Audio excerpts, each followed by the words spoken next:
आज हम लोग करेंगे development of Sikhism under Guru Angad Dev ji.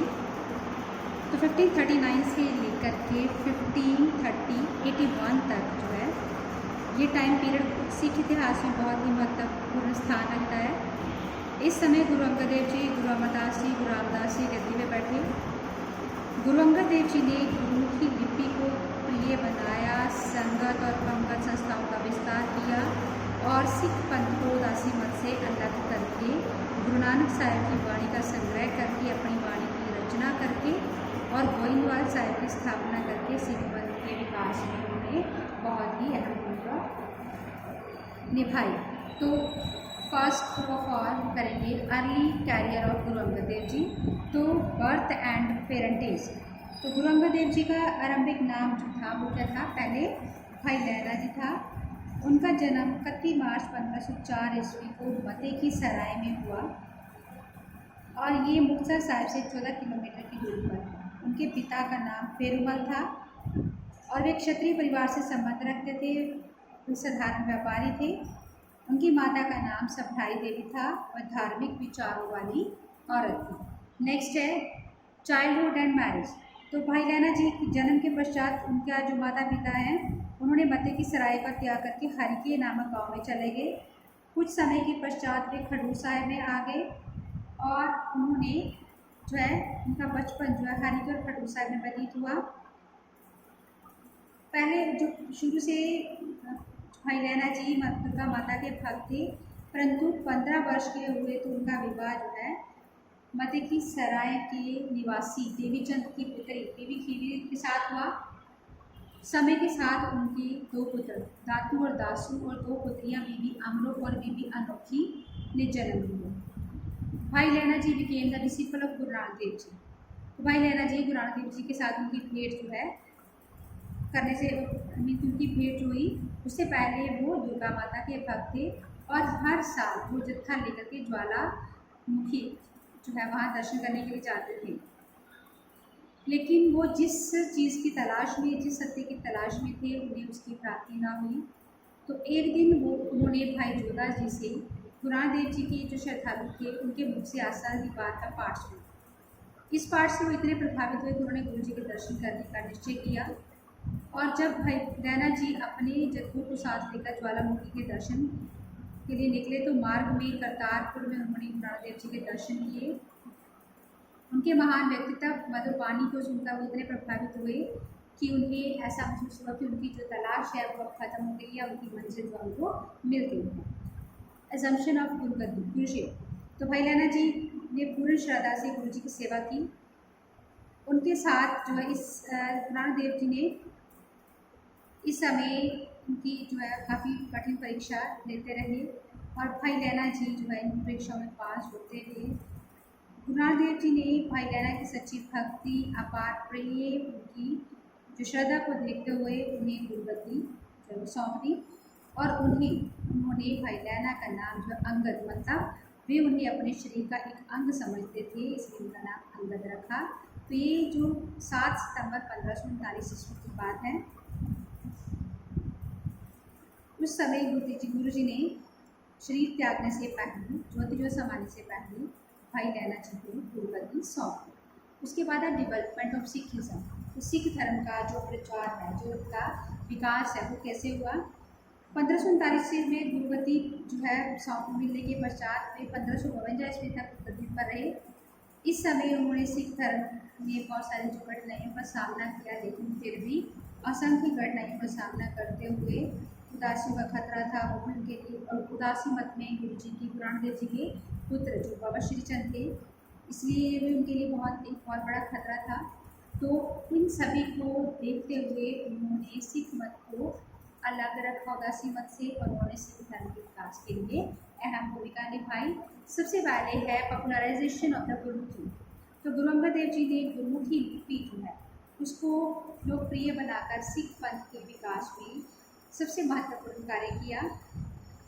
Gurmukhi का मतलब होता है गुरु के मुख से निकली हुई। तो ये लिपि जो है गुरु अंगद देव जी से पहले अस्तित्व में आ चुकी थी, लेकिन इसे पढ़कर जो है कोई भी व्यक्ति बहुत जल्दी जो है भ्रम में पढ़ सकता था। इसलिए गुरु अंगद देव जी ने इसके रूप में एक नया निखार लाया और इस लिपि को गुरुमुखी लिपि होने के कारण ये जो लिपि है वो सिखों में बहुत ही प्रिय बनी और ये अपना कर्तव्य जो है मार्गदर्शन कर्तव्य पूर्ण करने में काफ़ी हद तक जो है सफल भी रही।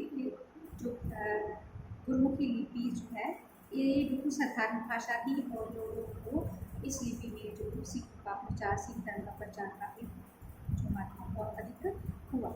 नेक्स्ट है कलेक्शन ऑफ द हाइमंड्स। तो गुरु अंगद साहिब का जो दूसरा महत्वपूर्ण कार्य था वो वाणी का संग्रह करना था। तो ये वाणी जो है गुरु जी की वाणी उन्होंने बहुत सी बांट रची थी और ये एक जगह पे नहीं थी, अलग अलग जगहों पर बिखरी हुई थी। तो गुरु अंगद साहिब ने इस समूची वाणी को एकत्र किया और सिख परंपरा के अनुसार गुरु अंगद साहिब ने गुरु नानक साहिब जी के श्रद्धालु भाई बाला जी को बुलाकर गुरु नानक देव जी के जीवन से संबंधित जन्म साखी भाई पैड़ा मोखा जी से लिखवाई और गुरु अंगद साहिब ने स्वयं नानक के नाम से वाणी की रचना की। उन्होंने कुल 62 शब्दों की रचना की। नेक्स्ट है एक्सपेंशन ऑफ लंगर सिस्टम। तो लंगर प्रथा का जो स्थापना है गुरु नानक देव जी ने की थी। गुरु अंगद देव जी ने इस प्रथा का विकास किया। उस समय लंगर का जो सारा प्रबंध है उनकी पत्नी बीबी जी करते थे। लंगर में सभी व्यक्ति चाहे पुरुष हो, चाहे स्त्री हो, चाहे उच्च जाति का हो, चाहे नीच जाति का हो, बिना भेदभाव के लंगर लेते थे। इस प्रथा के कारण सिख धर्म में जो भ्रातृत्व और सहयोग की भावना बढ़ी और हिंदू समाज में फैली हुई जाति प्रथा के लिए ये बहुत बड़ा झटका था और सिख धर्म की पॉपुलैरिटी के लिए बहुत अहम भूमिका से निभाई। इस प्रथा के कारण सिखों को पंथ के लिए दान देने की आदत पड़ी। नेक्स्ट है ऑर्गेनाइजेशन ऑफ संगत। तो गुरु अंगद देव जी ने सिख गुरु नानक देव जी के द्वारा स्थापित संगत संस्था को अधिक संगठित किया। संगत का मतलब होता है एकत्र होकर बैठना। संगत में सम्मिलित होने के लिए किसी प्रकार कोई पाबंदी नहीं थी, सभी लोग बिना किसी भेदभाव के संगत में बैठ सकते थे और गुरु जी के उपदेश को सुन सकते थे और इन उपदेशों का लोगों पर बहुत प्रभाव हुआ और सिख धर्म का प्रसार हुआ। डिनाउंसिएशन ऑफ द उदासी सेक्ट। तो गुरु अंगद देव जी को सिख मत का विकास के लिए उनका जो प्रशंसनीय एक और कार्य था वो क्या था कि इस मत को उदासी मत से अलग रखना। तो उदासी मत का जो संस्थापक थे गुरु नानक देव जी के बड़े पुत्र बाबा श्रीचंद थे। ये मत संन्यास के जीवन पर बल देता था, लेकिन गुरु नानक देव जी ने गृहस्थ जीवन पर बल दी कि गृहस्थी में रहते हुए भी परमात्मा की प्राप्ति हो सकती है। तो गुरु नानक देव जी का बेटा होने के कारण उदासी मत जो है सिख धर्म के लिए एक संकट बन सकता था, क्योंकि उस समय जो है गुरु नानक देव जी स्वयं जो है वो उस समय विद्यमान नहीं थे। इस स्थिति का सामना करते हुए गुरु अंगद देव जी ने जो है उदासी मत का कड़ा विरोध किया और उदासी मत के सिद्धांत जो उन्होंने लोगों को बताया कि उदासी मत के सिद्धांत जो है वो सिख मत के सिद्धांतों से विपरीत हैं और जो लोग सिख मत में विश्वास रखते हैं वे वही जो उदासी मत में विश्वास रखेंगे वो सच्चे सिख नहीं कहलाएंगे। इसलिए उन्होंने सिख धर्म को उदासी मत से अलग किया। Physical training. तो गुरु अंगद देव जी को जब महसूस हुआ कि जिस तरह से हमारे शरीर को हमारी आत्मा के लिए नाम का जाप करना आवश्यक है, उसी तरह से शरीर के लिए शरीर व्यायाम करना भी ज़रूरी है। तो उन्होंने ये उनका विश्वास था कि स्वस्थ शरीर में ही स्वस्थ मन निवास करता है। इसलिए उन्होंने खडूर साहिब में अखाड़ा बनवाया और मन युद्ध और अन्य व्यायाम जो है वो यहाँ पे सिख लोग करते थे। Foundation of Goindwal Sahib. तो गुरु अंगद देव जी ने खडूर साहिब के समीप गोइंदवाल साहिब नामक एक नगर की स्थापना की और ये नगर जो है इसका निर्माण 1546 में आरंभ किया और इसकी देख रेख का सारा उत्तरदायित्व जो है उन्होंने अपने परम श्रद्धालु अमरदास जी को सौंप दिया और ये स्थान में सिख धर्म के लिए एक धार्मिक और तीर्थ स्थान बन गया। Meeting with Humayun. 1540 को मुगल बादशाह हुमायूं जो है उसको शेरशाह सूरी ने कन्नौज के स्थान पर कड़ी पराजय दी थी और इस पराजय के कारण हुमायूं पंजाब आया। खडूर साहिब गुरु अंगद देव जी से आशीर्वाद लेने के लिए पहुंचा। उस समय गुरु जी जो है समाधि में लीन थे, तो उन्होंने आंखें ना खोलकर उसको देखा नहीं। तो हुमायूं ने इसे अपना अपमान समझा और उसने अपनी तलवार म्यान से निकाली। इस समय गुरु जी ने अपनी आंखें खोली और हुमायूं से कहा कि ये तलवार जिसका तो मुझ पर प्रयोग करने लगा है। ये तलवार शेरशाह सूरी के विरुद्ध लड़ाई करते समय कहाँ थी। ये बात सुनते हुमायूं बहुत लज्जित हुआ, उसने गुरुजी से क्षमा मांगी और गुरुजी ने उसको आशीर्वाद दिया और आशीर्वाद देते कहा कि तुम्हें अपनी भूल जो है उसके कारण कुछ समय के बाद जो है सिंहासन की प्राप्ति हो जाएगी। और गुरुजी की वाणी जो है वो सत्य निकली। इस भेंट के कारण सिख और गुरु में जो है मित्रतापूर्वक संबंध रहे। नॉमिनेशन ऑफ द सक्सेसर, तो गुरु अंगद देव जी का सिख पंथ के विकास के लिए सबसे महान कार्य जो है उनका अपने उत्तराधिकारी की नियुक्ति करना था। उन्होंने सोच समझकर अपने सबसे प्रिय श्रद्धालु सिख जो है अमरदास जी का चुनाव किया और उन्होंने उसे एक नारियल और 5 पैसे लगकर अपना शीश उसके आगे झुकाया। इस प्रकार अमरदास जी सिखों के तीसरे गुरु बन गए। और ये जो है गुरु अंगद देव जी 29 मार्च 1552 ईस्वी को ज्योतिष समाये।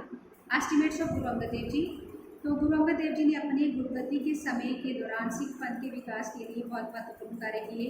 उन्होंने गुरु की लिपि का प्रचार किया, गुरु नानक साहिब की वाणी को एकत्र किया, संगत पंगत प्रथा का विकास किया, सिख मत को उदासी मत से अलग रखा, गोइंदवाल साहिब का जो उन्होंने भी स्थापना की। उनके द्वारा उठाए गए कदम जो है वो हिंदू समाज के से एक अलग भाईचारे के रूप में विकसित होने लगा सिख समाज। और गुरु अंगद देव जी की सफलताएं जो हैं वो इनकी सफलताओं के कारण ही सिख धर्म जो है आगे चल के बहुत ही प्रसिद्ध हुआ। बेटा आज हमारा ये टॉपिक जो है गुरु अंगद देव जी के टाइम पीरियड के दौरान सिख पंथ जो है उसके बारे में हमने डिस्कस किया।